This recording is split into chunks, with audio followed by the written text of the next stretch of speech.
We're going to build a professional video podcast studio in my bedroom. We'll be explaining the choices we made with the design, cameras, and lighting for our studio. But even more importantly, we're going to explain why we decided to do this project in the first place and the strategy behind why we know it's going to pay off.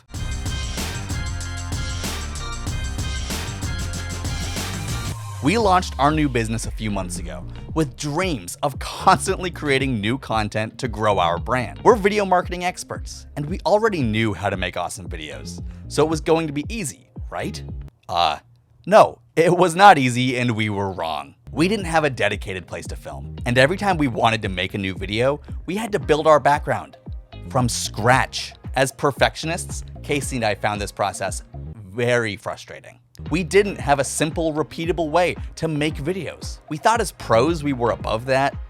Once again, we were wrong. So finally, we've decided to practice what we preach and build ourselves a video podcast studio where we can craft consistent content to grow our business. The techniques we cover in this video will work for home studios or building a studio space in an office. Now, make sure you stick around until the end. We're going to be providing a total price estimate and a free PDF guide to designing your own studio. We've got a lot to show you, so let's get started.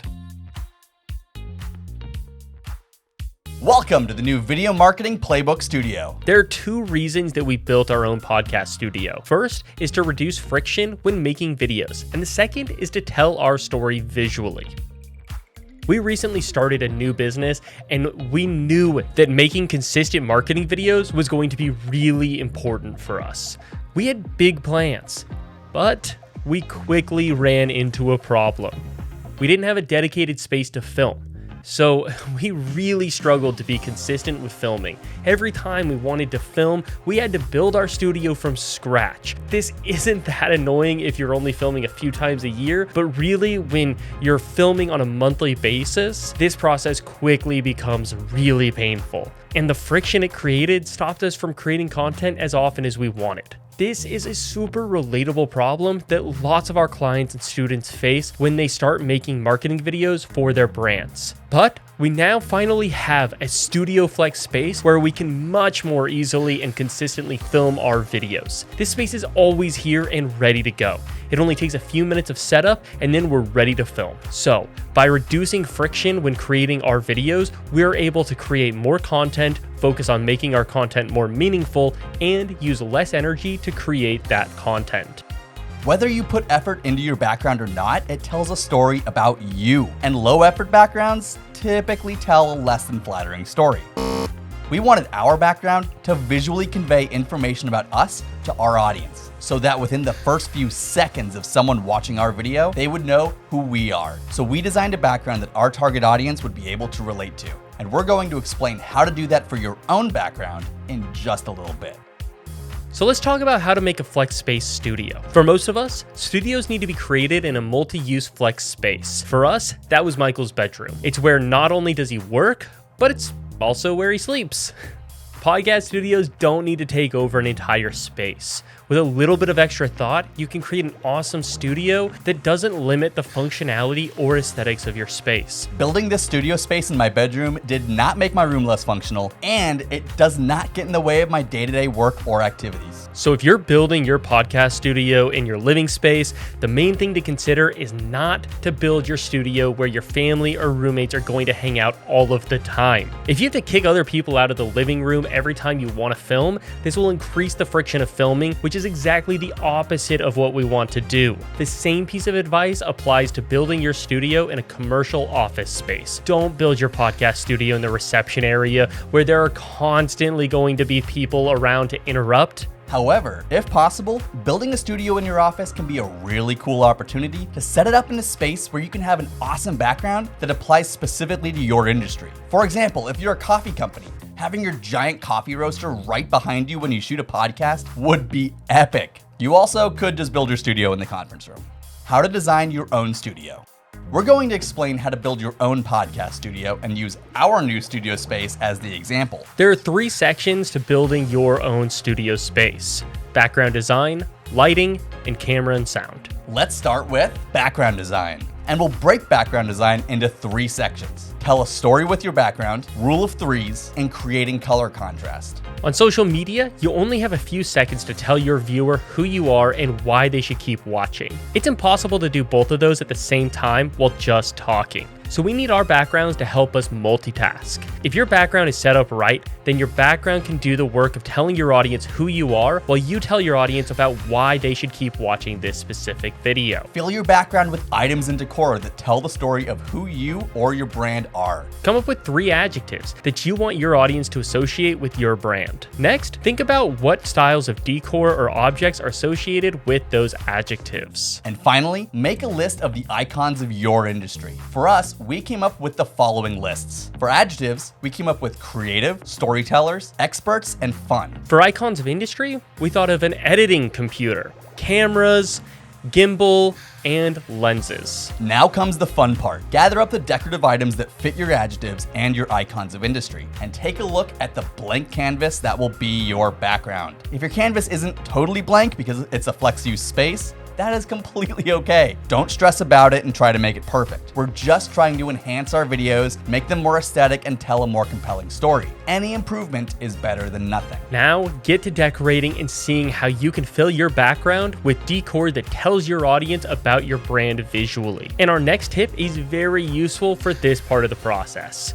Rule of threes. A quick tool for helping to decorate shelves or desks is called the rule of threes. It's really simple. Only put 3 items on a shelf. For some reason, this just works for people's brains and looks good. If you want to get a little bit more advanced, you can put 2 items and a group of 3 items on a shelf. So even though it's called a rule, there are times that you can break it. But we found following this rule very helpful while designing our background and wanted to share it. Using colors that create contrast. Now let's talk about why we painted this wall of our studio the color blue, and why so many other podcasters and YouTubers do the same. Choosing the color blue comes down to creating contrast. You are the main subject of your podcast or video, and you want your main subject to pop off the screen in your videos, which means you need to create a contrast between your main subject and your background. Skin tones are always warm toned, which means in order to create contrast, you need a cool toned background color. Cool blue is on the opposite end of the color spectrum from warm skin.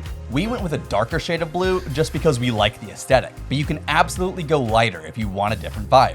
The reason you want to create contrast and have your main subject pop in your videos is so that you can grab attention on social media and stop the scroll. Imagine if this background was also a warm color like our skin. All of a sudden, we'd meld into the background and this shot becomes a lot less visually interesting, which causes people to glaze over when they see it and scroll right past. If you can't paint your wall, think about other options instead to create contrast. Hang curtains that create color contrast. Get color changing light bulbs so that you can set it to a cooler tone. Hang artwork or posters in your background that relate to your industry and create contrast. Or just choose objects to place behind you that add pops of color and contrast in your frame. We'll break lighting into 3 sections, using background lights to create depth, edge lighting, and key lighting. Having light sources in your background increases depth and visual interest, which of course helps grab attention and stop the scroll on social media. You can use LED strips like we did along this pegboard and the back of the desk, or you can place lamps in your background. That extra light in your background really makes a huge difference. Edge lighting will make you as the main subject of the video pop. This edge of light around us separates us from the background and creates more visual interest and depth. Let's see the difference between how this shot looks with both the background LEDs and the edge light on and off. A key light is the light that illuminates the main storytelling source in your video. In the case of a podcast, it's your speakers. For a key light, you want a soft, diffused light because that's what will make you look the best on camera. We're going for beauty lighting. The bigger, brighter, and closer to your subject your light is, the softer it will be. You can achieve a soft light with a film light and softbox like we do, or you can use a big bright window, but then you'll be dependent on the sun and the weather. You can also shine a lamp or multiple lamps against a wall to bounce the light back at you, or take construction lights and put wax paper over the front to diffuse them. Careful not to start a fire. Regardless of what your key light is, you want it in front of you at about a 45-degree angle to your face. Your key light should always be focused on your main storytelling subject, you. You want to be the brightest thing in the frame so that you grab people's attention right away. Camera and sound. We'll break camera and sound into 3 sections: framing, teleprompters, and podcast mics. You want to fill the frame with your primary storytelling subject. In this case, you. If you're teeny tiny in the frame, your audience won't be as engaged with your facial expressions, physical movements, and emotions. Also, make sure you think about the ability to make reels from your podcast. We always make sure to frame our subjects so that later we can grab a vertical video for YouTube Shorts or TikTok. Teleprompters are quite possibly the most useful tool of all. Stop trying to memorize lines. I'm not right now. People are always concerned that using a teleprompter will make them look or sound like they are reading. But let's be honest, it's way better to sound like you're reading rather than sounding like you're struggling to remember your lines. You can put your entire script on the teleprompter, or you can just put bullet points. People are much more forgiving of bad video quality than bad audio quality. Bad audio quality makes a video downright unpleasant to watch. In order to guarantee good audio quality, you need to avoid the following: bad echoes, background audio like hisses from vents or AC units, or annoying dogs barking or birds chirping. Your audio being too quiet or too loud and distorted. The easiest way to avoid these things is to learn the basics of using an audio recorder and buying podcast mics like these. Podcast mics tend to only hear and record the audio directly in front of them. So when I move over here, you can't hear it as well as when I'm standing right here in front of the mic. So it helps to reduce unwanted echoes and background noise. Believe it or not, right now, my dog is barking like a madman. I'm just kidding, she's perfect and great. These are the Rode Pod mics. They are $100 and sound fantastic. But there are lots of other options that are more expensive that are marginally better in their own ways. But we always recommend these because they're cost effective and work fantastically well.